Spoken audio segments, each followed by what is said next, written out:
had it. सोचिए, अगर असल जिंदगी में ऐसी हालत हो तो कितनी मुश्किलें होती हैं, लेकिन शुक्र है बैंकिंग के लिए नहीं। अगर आपकी उम्र 70 साल से अधिक हो या आप दिव्यांग हो तो बैंक आपको कुछ जरूरी बैंकिंग सुविधाएं घर बैठे बैठे दे सकता है। आरबीआई कहता है जानकार बनिए, सतर्क रहिए।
नमस्कार, किसान समाचार में आपका स्वागत है। मैं हूं रेशमा आपके साथ। आइए नजर डालते हैं इस वक्त की हेडलाइंस पर।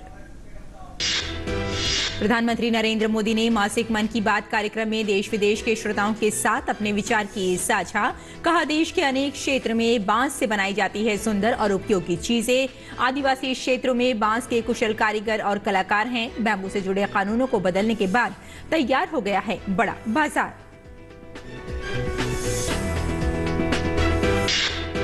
देश भर में मछली उत्पादन को बढ़ावा देने के लिए चलाई जा रही है प्रधानमंत्री मत्स्य संपदा योजना। इसी तर्ज पर उत्तर प्रदेश सरकार भी राज्य में मछली पालकों के लिए मुख्यमंत्री मत्स्य संपदा योजना करने जा रही है शुरू। मंत्री परिषद ने दिशा निर्देशों को दी मंजूरी। मछली पालन के लिए मिलेगी 40% सब्सिडी। हरियाणा के कृषि मंत्री जेपी दलाल ने कहा, विश्व में सबसे पहले तैयार की गई स्वदेशी नैनो यूरिया एक बेहतरीन विकल्प। कृषि मंत्री ने स्वयं ड्रोन को ऑपरेट कर नैनो यूरिया के छिड़काव का किया निरीक्षण। कहा, किसानों को करनी चाहिए नई तकनीक पर आधारित जैविक और प्राकृतिक खेती।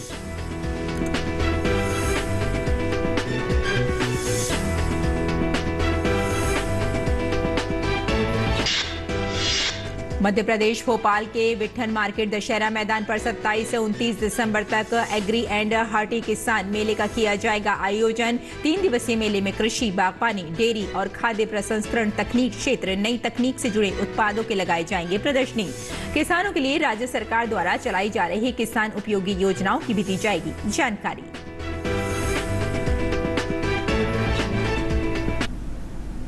और अब समाचार विस्तार से। प्रधानमंत्री नरेंद्र मोदी ने मासिक मन की बात कार्यक्रम में देश विदेश के श्रोताओं के साथ अपने विचार साझा किए। पीएम मोदी ने कहा कि देश के अनेक क्षेत्र में बांस से अनेक सुंदर और उपयोगी चीजें बनाई जाती हैं। विशेष रूप से आदिवासी क्षेत्रों में बांस के कुशल कारीगर, कुशल कलाकार हैं। जब से देश ने बैम्बू से जुड़े अंग्रेजों के जमाने के कानूनों को बदला है, इसका एक बड़ा बाजार तैयार हो गया है। देश के अनेक क्षेत्रों में बांस से अनेक सुंदर और उपयोगी चीजें बनाई जाती हैं। विशेष रूप से आदिवासी क्षेत्रों में बांस के कुशल कारीगर, कुशल कलाकार है। जब से देश ने बैम्बू से जुड़े अंग्रेजों के जमाने के कानूनों को बदला है, इसका एक बड़ा बाजार तैयार हो गया है। महाराष्ट्र के पालघर जैसे क्षेत्रों में भी आदिवासी समाज के लोग बैम्बू से कई खूबसूरत प्रोडक्ट्स बनाते हैं। बैम्बू से बनने वाले बॉक्सेस, कुर्सी, चायदानी, टोकरियां और ट्रे जैसी चीजें खूब लोकप्रिय हो रही है। यही नहीं, ये लोग बैम्बू घास से खूबसूरत कपड़े और सजावट की चीजें भी बनाते हैं। इससे आदिवासी महिलाओं को रोजगार भी मिल रहा है और उनके हुनर को पहचान भी मिल रही है। प्रधानमंत्री ने अपने संबोधन में नमामि गंगे अभियान पर विस्तार से बात की। उन्होंने कहा कि यह अभियान एक जन आंदोलन है जिसे वैश्विक स्तर पर पहचान मिल रही है। उन्होंने कहा कि नमामि गंगे मिशन का दायरा नदी की सफाई से कहीं ज्यादा बढ़ा है और उसमें पर्यावरण संरक्षण भी शामिल है।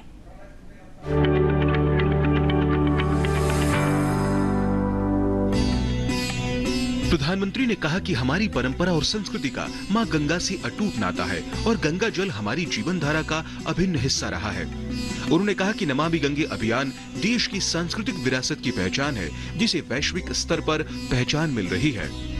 सदियों से कल कल बहती मां गंगा को स्वच्छ रखना हम सबकी बहुत बड़ी जिम्मेदारी है। इसी उद्देश्य के साथ 8 साल पहले हमने नमामि गंगे अभियान की शुरुआत की थी। हम सभी के लिए गौरव की बात है कि भारत की इस पहल को आज दुनिया भर की सराहना मिल रही है। यूनाइटेड नेशंस ने नमामि गंगे मिशन को इकोसिस्टम को रिस्टोर करने वाली दुनिया के टॉप 10 इनिशिएटिव में शामिल किया है। ये और भी खुशी की बात है कि पूरे विश्व के 160 ऐसे इनिशिएटिव्स में नमामि गंगे को यह सम्मान मिला है। पीएम ने कहा कि नमामि गंगे मिशन का विस्तार नदी की सफाई से कहीं ज्यादा बड़ा है। उन्होंने कहा कि ये मिशन पर्यावरण संरक्षण की दिशा में विश्व को भी एक नया रास्ता दिखाने वाला है। जब हमारी संकल्प शक्ति मजबूत हो तो बड़ी से बड़ी चुनौती भी आसान हो जाती है। इसकी मिसाल पेश की है सिक्किम के थेगू गांव के संगे शेरपा जी ने। ये पिछले 14 साल से 12,000 फीट से भी ज्यादा की ऊंचाई पर पर्यावरण संरक्षण के काम में जुटे हुए हैं। संगे जी ने सांस्कृतिक और पौराणिक महत्व का सोमगो लेक उसे स्वच्छ रखने का बीड़ा उठा लिया है। अपने अथक प्रयासों से उन्होंने इस ग्लेशियर लेक का रंग रूप ही बदल डाला है। साल 2008 में संगे शेरपा जी ने जब स्वच्छता का यह अभियान शुरू किया था तब उन्हें कई मुश्किलों का सामना करना पड़ा, लेकिन देखते ही देखते उनके इस नेक कार्यों में युवाओं और ग्रामीणों के साथ ही पंचायत का भी भरपूर सहयोग मिलने लगा। आज आप अगर सोमगो लेक को देखने जाएंगे तो वहां चारों ओर आपको बड़े बड़े गार्बेज बिन्स मिलेंगे। पीएम ने कहा कि समाज, गांव, शहर और दफ्तरों में भी ये अभियान देश के लिए भी हर प्रकार से उपयोगी सिद्ध हो रहा है। स्वच्छ भारत मिशन आज हर भारतीय के मन में रच बस चुका है। साल 2014 में इस जन आंदोलन के शुरू होने के साथ ही इसे नई ऊंचाइयों पर ले जाने के लिए लोगों ने कई अनूठे प्रयास किए हैं और ये प्रयास सिर्फ समाज के भीतर ही नहीं बल्कि सरकार के भीतर भी हो रहे हैं। लगातार इन प्रयासों का परिणाम ये है कूड़ा कचरा हटने के कारण, बिन जरूरी सामान हटने के कारण दफ्तरों में काफी जगह खुल जाती है, नया स्पेस मिल जाता है। पहले जगह के अभाव में दूर दूर किराए पर दफ्तर रखने पड़ते थे। इन दिनों ये साफ सफाई के कारण इतनी जगह मिल रही है कि अब एक ही स्थान पर सारे दफ्तर बैठ रहे हैं। पिछले दिनों सूचना और प्रसारण मंत्रालय ने भी मुंबई में, अहमदाबाद में, कोलकाता में, शिलोंग में, कई शहरों में अपने दफ्तरों में भरपूर प्रयास किया और उसके कारण आज उनको 2-2, 3-3 मंजिलें पूरी तरह नए सिरे से काम में आ सके ऐसी उपलब्ध हो गई। पीएम ने कहा कि दुनिया के कई देशों में कोरोना बढ़ रहा है, इसलिए हमें मास्क और हाथ धुलने जैसी सावधानियों का और ज्यादा ध्यान रखना है। उन्होंने कहा कि हम सावधान रहेंगे तो सुरक्षित भी रहेंगे। Bureau report, DD news.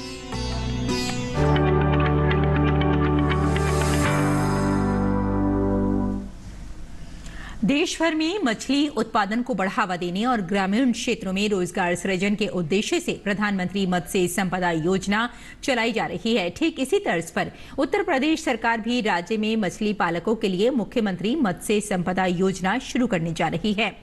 मंत्री परिषद ने इसके क्रियान्वयन से संबंधित दिशा निर्देशों को मंजूरी दे दी है। साथ ही मंत्री परिषद ने यह भी निर्णय लिया है कि योजना के दिशा निर्देशों में संशोधन के लिए मुख्यमंत्री अधिकृत होंगे। मत्स्य उत्पादन में प्रचुर बढ़ोतरी किए जाने तथा मछुआ समुदाय एवं मत्स्य पालकों की स्थिति में समग्र रूप से गुणात्मक विकास के लिए भारत सरकार द्वारा 20 मई 2020 से प्रधानमंत्री मत्स्य संपदा योजना लागू की गई है। मत्स्य क्षेत्र से प्रदेश में लगभग 39 लाख मछुआरों एवं मत्स्य पालकों को आजीविका प्राप्त होती है। उत्तर प्रदेश में ग्राम सभा के तालाबों में मत्स्य पालन का कार्य स्थानीय मछुआरों और पट्टाधारकों द्वारा परंपरागत तरीके से किया जा रहा है। इन तालाबों की वार्षिक मत्स्य उत्पादकता मात्र 25 से 30 क्विंटल प्रति हेक्टेयर है। इन तालाबों का मनरेगा के माध्यम से सुधार कराकर या स्वयं के संसाधन से सुधारे गए ग्राम सभा और अन्य पट्टे के तालाबों में मत्स्य पालन हेतु अनुदान उपलब्ध कराते हुए मत्स्य उत्पादकता को 50 क्विंटल प्रति हेक्टेयर प्रति वर्ष तक बढ़ाया जा सकता है। अभी केंद्र सरकार द्वारा चलाई जा रही प्रधानमंत्री मत्स्य संपदा योजना में ग्राम सभा के पट्टे पर आवंटित तालाबों पर कई परियोजनाएं अनुमन्य नहीं हैं। इसी की भरपाई करने के उद्देश्य से मुख्यमंत्री मत्स्य संपदा योजना शुरू की जा रही है। मुख्यमंत्री मत्स्य संपदा योजना के कार्यान्वयन के लिए जिला स्तर पर लाभार्थी चयन, योजना के पर्यवेक्षण व निगरानी के लिए जिला अधिकारी की अध्यक्षता में जिला स्तरीय समिति का गठन किया जाएगा।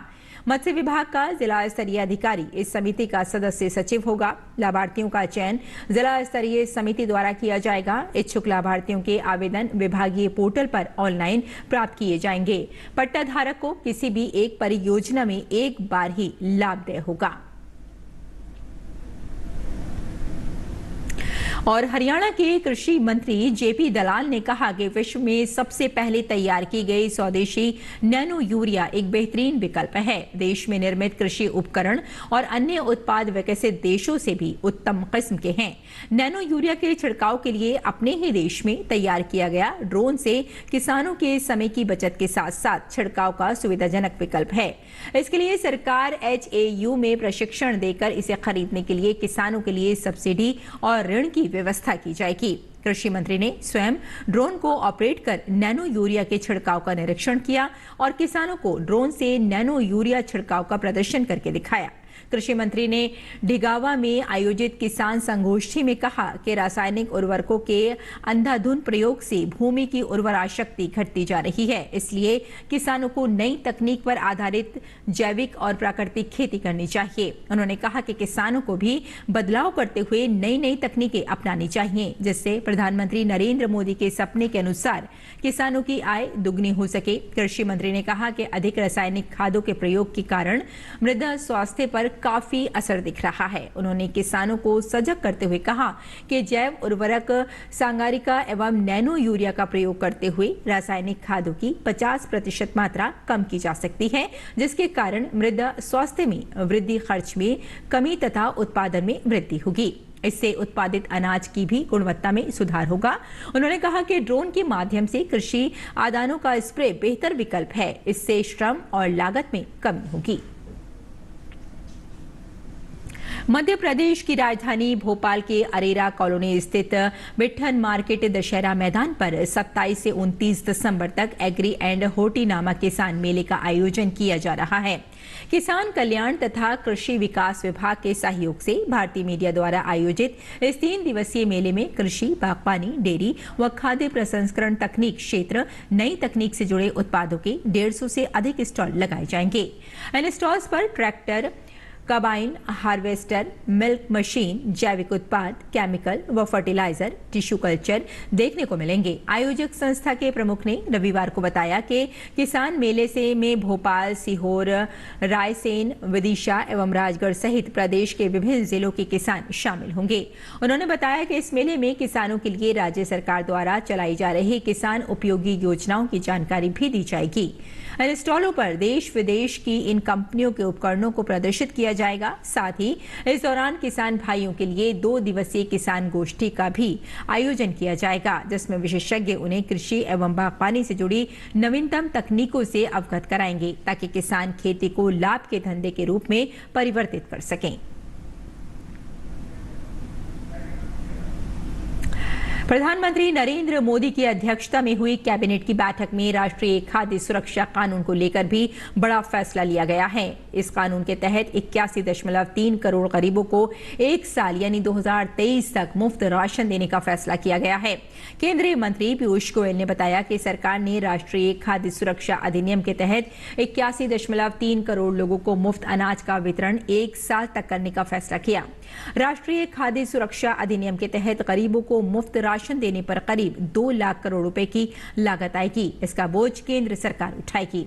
आइए देखते हैं खाद्य सुरक्षा को लेकर उठाए गए इस कदम पर प्रयागराज के लोगों ने क्या कहा। प्रधानमंत्री जी ने 1 वर्ष के लिए और ये गरीबों के लिए जो राशन दिया जा रहा है, बड़ी खुशी की बात है और जनता में खुशी की लहर दौड़ गई कि यह सरकार हमारे साथ है और हमें राशन जो मिल रहा है, जो योगदान हमें सरकार का मिल रहा है, बहुत अच्छा है और ये आगे भी चलना चाहिए। इस तरह से गरीबों की रक्षा होती रहे और कोई हमारे देश में भूखा न रहे। सरकार का जो है अच्छी पहल है जनता के प्रति और ये योजनाएं जो है गरीबों कमजोरों के लिए जो है एक तरह का जो है क्या कहते हैं सपोर्ट कर रहा है उनके जीवन के लिए।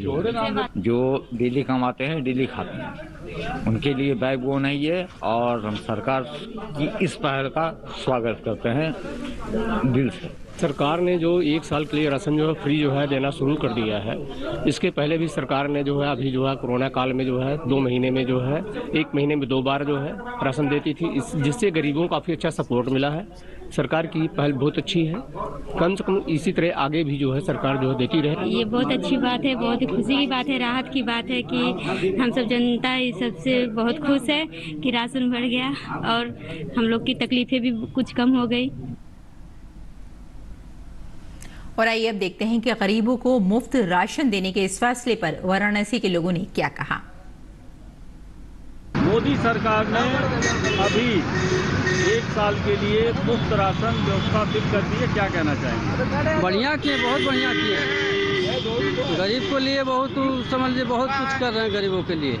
इससे गरीबों को और मध्यम वर्ग को लाभ होगा क्योंकि राशन दोनों लोग उठाते हैं। सबसे बड़ा राशन बहुत जरूरी है गरीबों के लिए खासकर। 1 साल के लिए, 10 साल के लिए कर दे, 20 साल के लिए कर दे, एकदम कंटिन्यू कर दे, ये तो सबसे बेहतर है ना गरीबों के लिए। इससे बेहतर तो कोई चीज़ ही नहीं हो सकती है।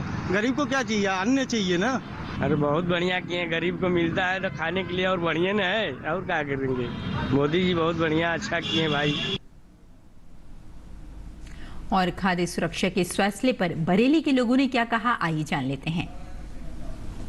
मैंने पेपर में जो 1 साल की सरकार की योजना फ्री राशन की योजना जो देखी, इससे बड़ा अच्छा लगा और बड़ा सराहनीय काम किया है सरकार ने हमारी। गरीबों को इससे इसका पालन पोषण होगा और इससे बड़ी मदद मिलेगी। सरकार ने जो योजना में अब जो योजना चलाई है 1 साल के लिए जो राशन मुफ्त किया है, उसके लिए हम सरकार का बहुत बहुत धन्यवाद शुक्रिया अदा करते हैं।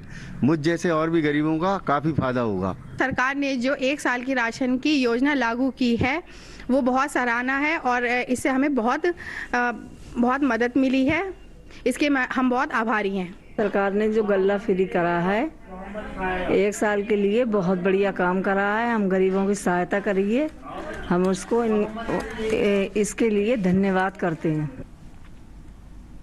उत्तर प्रदेश की योगी सरकार ने भारत रत्न अटल बिहारी वाजपेयी के ग्रामीण विकास के सपने को साकार करते हुए राज्य में संकल्प अटल हर घर जल जागरूकता अभियान की शुरुआत की। ब्लॉकों, ग्राम पंचायतों, स्कूलों, आंगनबाड़ी केंद्रों में अटल जी को श्रद्धा सुमन अर्पित कर उनको याद किया गया। पहला मौका है जब राज्य सरकार की पहल पर इतने बड़े स्तर पर यूपी के गांव-गांव में पूर्व प्रधानमंत्री की जयंती को उत्साहपूर्वक मनाया गया।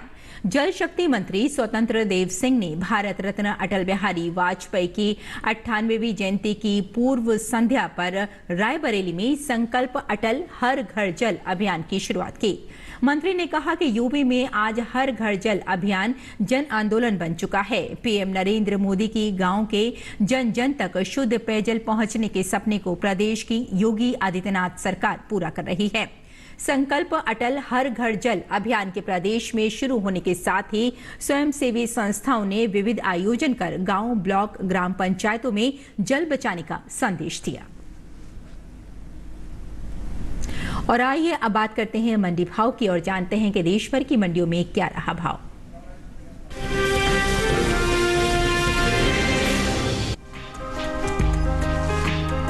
कृषि उपज मंडियों में इन दिनों उड़द की आवक सामान्य बनी हुई है।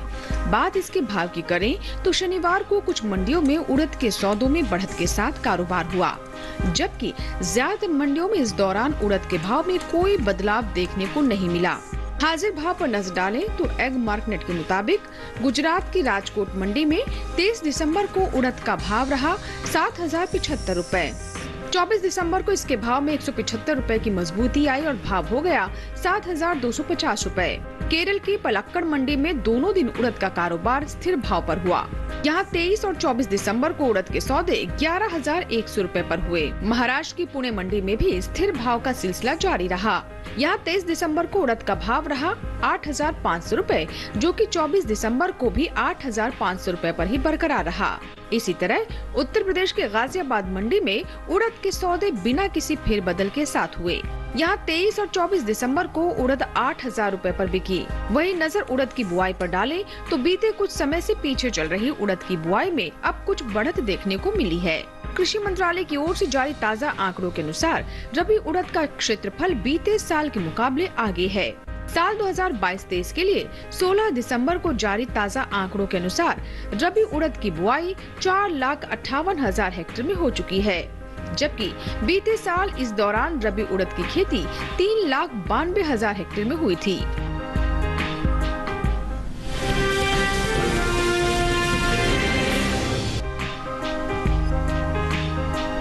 बीते कुछ समय से पीछे चल रही रबी मक्का की बुआई में अब बढ़त देखने को मिली है। कृषि मंत्रालय की ओर से जारी ताज़ा आंकड़ों के अनुसार चालू रबी सीजन में मक्का का क्षेत्रफल बीते साल के मुकाबले 2,49,000 हेक्टेयर बढ़ा है। साल 2022-23 के लिए 16 दिसंबर तक रबी मक्का की बुआई 13,47,000 हेक्टेयर में हो चुकी है, जबकि बीते साल इस दौरान रबी मक्का की खेती 10,98,000 हेक्टेयर में हुई थी। बात भाव की करें तो एगमार्क नेट के अनुसार गुजरात की दाहोद मंडी में 23 दिसंबर को मक्का का भाव रहा 2,550 रुपए, जो कि 24 दिसंबर को बिना किसी बदलाव के 2,550 रुपए पर टिका रहा। वहीं महाराष्ट्र की पुणे मंडी में भी मक्का का कारोबार स्थिर भाव पर हुआ। यहाँ दोनों दिन यानी 23 और 24 दिसंबर को मक्का का भाव 2,350 रुपए पर बरकरार रहा। वहीं राजस्थान के विजयनगर मंडी में 23 दिसंबर को मक्का का भाव रहा 2,320 रुपए, जो कि 24 दिसंबर को 20 रुपए बढ़कर 2,340 रुपए हो गया। जबकि उत्तर प्रदेश की लखीमपुर मंडी में 23 दिसंबर को मक्का का भाव रहा 1,940 रुपए, जो कि 24 दिसंबर को 10 रुपए टूटकर 1,930 रुपए पर आ गया।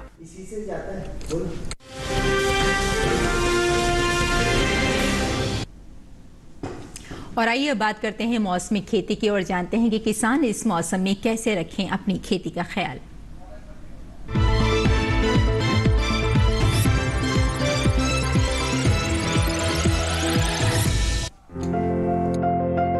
मध्य प्रदेश में गेहूं की बुआई करें। गेहूं के खेत में जरूरी उर्वरक डालें। गेहूं के खेत में सिंचाई कर सकते हैं। गेहूं के खेत से खरपतवार भी निकालें। किसान काबुली चने की बुआई कर सकते हैं। काबुली चने के खेत से घास फूस निकाल ले। साथ ही मूंग भी बोए। मूंग के खेत से खरपतवार निकाल सकते हैं। यहाँ तिल के खेत से घास फूस निकाल ले। तिल के खेत में पर्याप्त नमी बनाए रखें। इसके अलावा गन्ने की बुआई के लिए समय उचित है। मध्य प्रदेश में सरसों के खेत से खरपतवार निकाल ले। सरसों के खेत में पर्याप्त नमी बनाए। अभी बैंगन के खेत में जरूरी उर्वरक का इस्तेमाल करते रहें। छत्तीसगढ़ में धान के खेत में पर्याप्त नमी बनाए रखें। किसान गेहूं के खेत में सिंचाई कर सकते हैं। वहीं सरसों के खेत में निराई कर ले। इसके साथ ही मटर के खेत में निराई करते रहें। मटर के खेत में सिंचाई भी कर ले।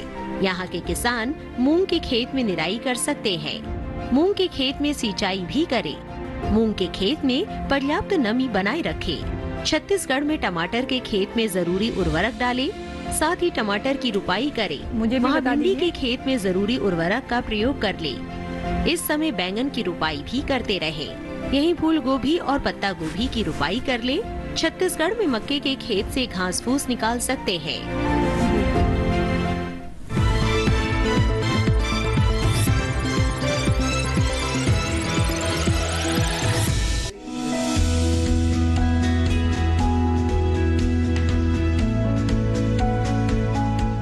टमाटर के लिए जीवांश वाली बलुई दोमट और दोमट मिट्टी इसके लिए ज्यादा उपयुक्त होती है। 1 हेक्टेयर बुआई के लिए सामान्य किस्म का 400 से 500 ग्राम बीज चाहिए, जबकि संकर किस्म का 150 से 200 ग्राम बीज ही पर्याप्त होगा। जिन किसानों की पौध तैयार हो गई है वो अब इसकी रुपाई कर ले। रुपाई के लिए खेत को अच्छी तरह जोतकर मिट्टी को भुरभुरा बना ले और क्यारियां तैयार कर ले। हर क्यारी 0.75 मीटर चौड़ी और जरूरत के हिसाब से 5 से 10 मीटर लंबी हो सकती है। ध्यान रहे कि सीमित बढ़वार वाली फसल के लिए कतार से कतार के बीच की दूरी 60 सेंटीमीटर और पौध से पौध की दूरी 45 सेंटीमीटर होनी चाहिए, जबकि असीमित बढ़वार वाली फसलों में कतार से कतार की दूरी 75 सेंटीमीटर और पौध से पौध के बीच की दूरी 50 सेंटीमीटर होनी चाहिए। रुपाई दोपहर बाद करना ज्यादा बेहतर रहेगा। रुपाई के तुरंत बाद जरूरत हो तो हल्की सिंचाई कर दे। बाद में जब भी आवश्यक हो तो पानी देते रहे। खरपतवार नियंत्रण के लिए समय समय पर निराई गुड़ाई करते रहे। टमाटर में कई तरह की बीमारियां भी लग सकती है। झुलसा रोग में पुरानी पत्तियां पीली हो जाती है। टमाटर की फसल में विषाणु से फैलने वाला मौजिक रोग भी खतरनाक है। इसमें पत्तियां सिकुड़ जाती हैं और पौधों की बढ़वार रुक जाती है। रोकथाम के लिए सिकुड़ी पत्तियों को उखाड़ कर जला दे। टमाटर में पत्ती, तना और फल भेदक कीट लगते हैं। इससे ग्रसित पत्तियां गिर जाती हैं। रोकथाम के लिए विशेषज्ञों की सलाह पर उचित दवाओं का छिड़काव करें।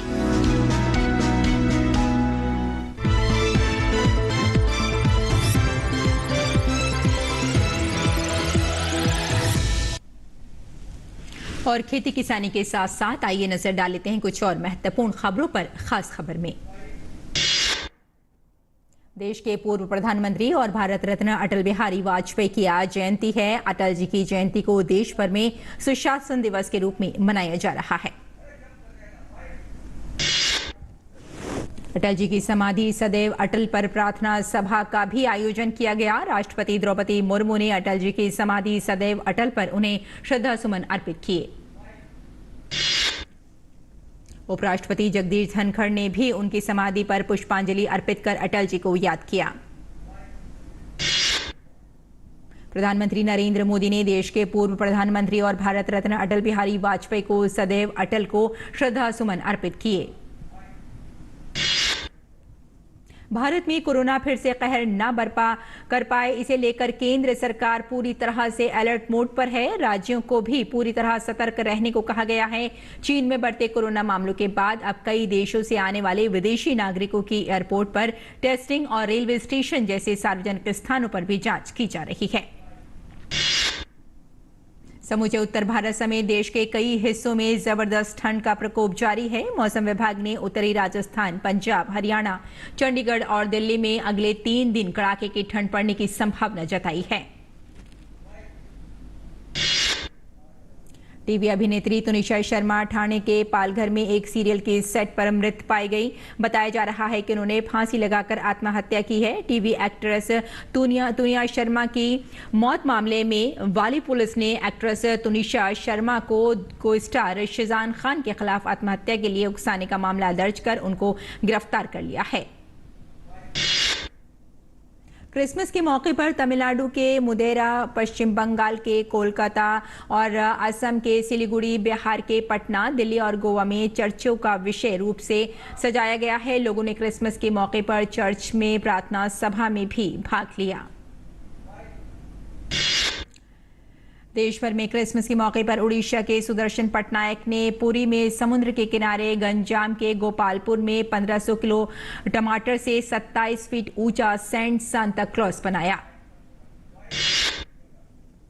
तो किसान समाचार में फिलहाल इतना ही। अनुमति दें। नमस्कार।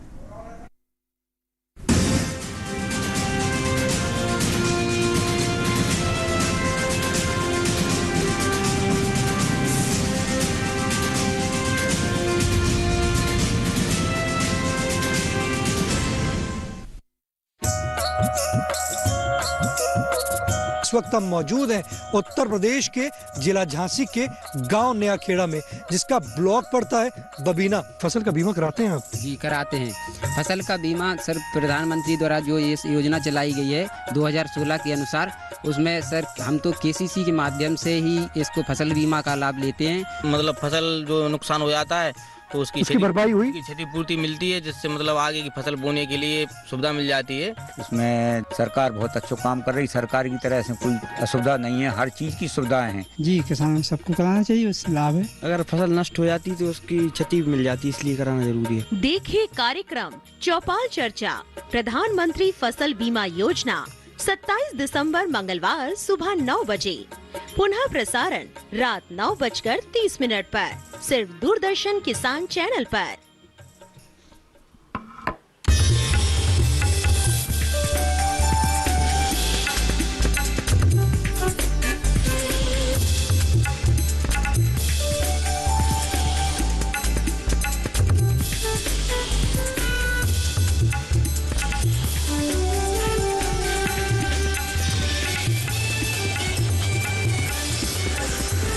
टीवी के साथ बदलते भारत की शान।